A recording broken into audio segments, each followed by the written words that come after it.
अरे बिद्दू, आज घर में बहुत काम है। आज तुझे स्कूल जाने की जरूरत नहीं है। लेकिन दादी, आज तो स्कूल में मेरा टेस्ट है। अरे एक दिन स्कूल नहीं जाएगी तो ऐसी कौन सी तेरी कलेक्टर की पढ़ाई छूट जाएगी। ऐसे भी मैं देख रही हूँ आजकल तो बड़ी ढीठ हो गई है। अपनी दादी की बातें सुनकर बिंदु नाराज हो जाती है। तभी उसकी माँ कहती है, अरे बिंदु, इतनी छोटी बात पे मुंह फुलाने की क्या जरूरत है। दादी बिल्कुल सही कह रही हैं। लड़कियों को तो घर के काम काज सीखना चाहिए। अरे बहू, रमेश के लाड़ प्यार ने इसे बिगाड़ रखा है। कम से कम तू तो मेरी बात समझती है। अच्छा, मेरी पूजा का समय हो गया है, मैं पूजा करने जा रही हूँ। इतना कहकर रमेश की माँ वहां से चली जाती है। इस तरह बिंदु की दादी और माँ दोनों अक्सर उसे घर के कामों में ही उलझा कर रखते थे। कुछ दिनों के बाद राजू और बिंदु के 10वीं के रिजल्ट्स आते हैं। दोनों बच्चे दादी को अपना अपना रिपोर्ट कार्ड दिखाते हैं। शाबाश मेरे लाल, तू तो बड़े अच्छे नंबरों से पास हुआ है। तभी बिंदु कहती है, दादी मैं भी अच्छे नंबरों से पास हुई हूँ। रमेश की माँ बिंदु को अनदेखा करते हुए कहती है, हाँ हाँ ठीक है, अभी यहाँ खड़ी क्या कर रही है, सुन लिया मैंने। जाकर मेरे लिए चाय बना कर लिया। बिंदु उदास होकर चाय बनाने किचन में चली जाती है। तभी राजू कहता है, दादी मैं क्रिकेट के कोचिंग सेंटर में एडमिशन लेना चाहता हूँ।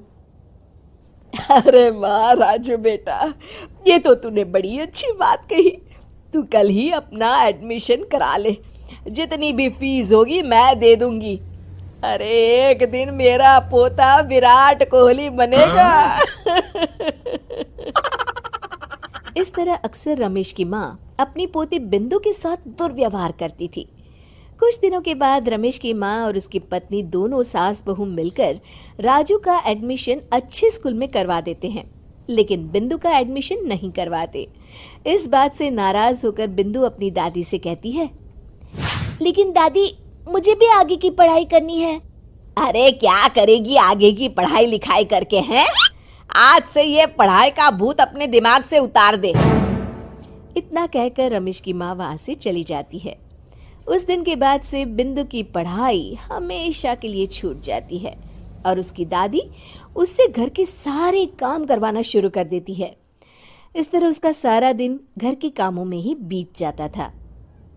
कुछ दिन बीत जाते हैं और एक दिन रमेश छुट्टियों पर घर आता है। बिंदु को घर के काम करते हुए देख उससे कहता है, अरे बिंदु बेटा, तुम स्कूल नहीं गई?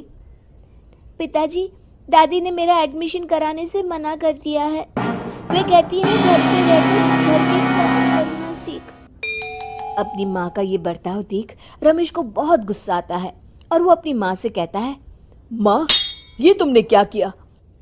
आगे की पढ़ाई के लिए स्कूल में बिंदु का एडमिशन क्यों नहीं करवाया? अरे बेटा, लड़की जात है, ज्यादा पढ़ लिख कर क्या करेगी। वैसे भी शादी के बाद तो इसे घर के ही काम करने हैं ना। तुम किस जमाने में जी रही हो माँ? अगर कल्पना चावला के घर वाले भी तुम्हारी सोच के होते तो क्या वो पूरी दुनिया में हिंदुस्तान का नाम रोशन कर पाती? इसका स्कूल छुड़वाकर तुम इसका भविष्य बर्बाद कर रही हो, लेकिन मेरे रहते ऐसा नहीं होगा। बिंदु बेटा, कल ही तुम्हारा एक अच्छे स्कूल में एडमिशन करा दूंगा। तुम जितना चाहे उतना पढ़ो। मेरे होते हुए तुम्हें किसी बात की चिंता करने की जरूरत नहीं है। अपने पिता से हौसला पाकर बिंदु खुश हो जाती है और कहती है, जी पापा, मैं खूब मन लगाकर पढ़ाई करूंगी और बड़ी होकर डॉक्टर बनूंगी। ये हुई ना बात, शाबाश मेरी बेटी। शिक्षा, लड़का हो या लड़की, हमें दोनों को आगे बढ़ने का मौका देना चाहिए।